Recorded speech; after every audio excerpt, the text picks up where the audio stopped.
We also got news this week from University of Idaho. They sent a letter to the parents of the kids who were killed at 1122 King Road with the plans for demo and also for retrieving items. And a lot of people are upset about it. Because some people think that there should be maybe a jury view opportunity. I want to bring in Lauren Matthias. She's the host of the Hidden True Crime podcast, and Tony Brueski, who's the host of the podcast Hidden Killers with Tony Brueski.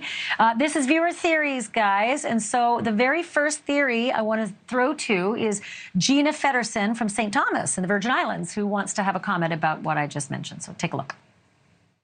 Hi, Ashleigh. In regard to the Bryan Kohberger case, I don't feel that the home should be demolished. We should respect the family's wishes, as many of them have come forth in opposition of that. Let's wait until June. Let's see what happens in June, what information is uncovered and shared, and take it a step at a time. So, Lauren, some family members agree, some family members don't agree. What do you think about what Gina has to say?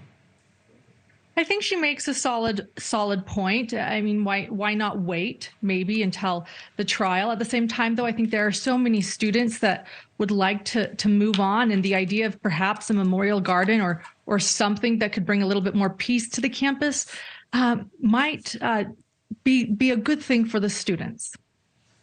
Okay, Tony, this next one comes from Amber Getsey in Hershey, Pennsylvania, and it's actually more of a question, so let's have a listen. Hi, Ashleigh. My name is Amber, and I was just wondering, with Bryan Kohberger not having much human contact, do you think that Professor Ramsland has reached out to him about a possibility of a book? And do you think that maybe he's agreeing to talk with her?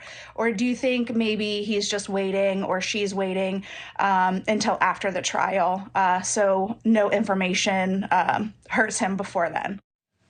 Super interesting. Tony, what do you think? Dr. Ramsland being the famous criminologist, what do you think?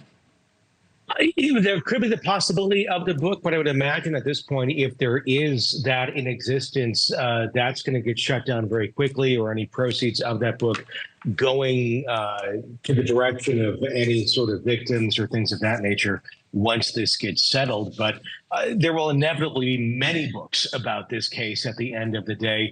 As far as what Kohberger is involved in, I think that's still, kind of up in the air. All right, I'm going to end with Lisa from East Lansing, Michigan. This is her comment on Kohberger's defense. Take a listen. Hey, Ashleigh.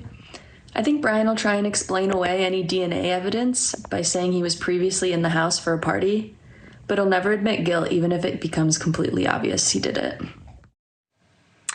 I think that is such a great point. Lauren Matthias and Tony Brueski, I cannot wait to see what opening statements are in this case, because it's going to be intriguing no matter what. Thank you both for this Friday night appearance, and I hope to see you again soon.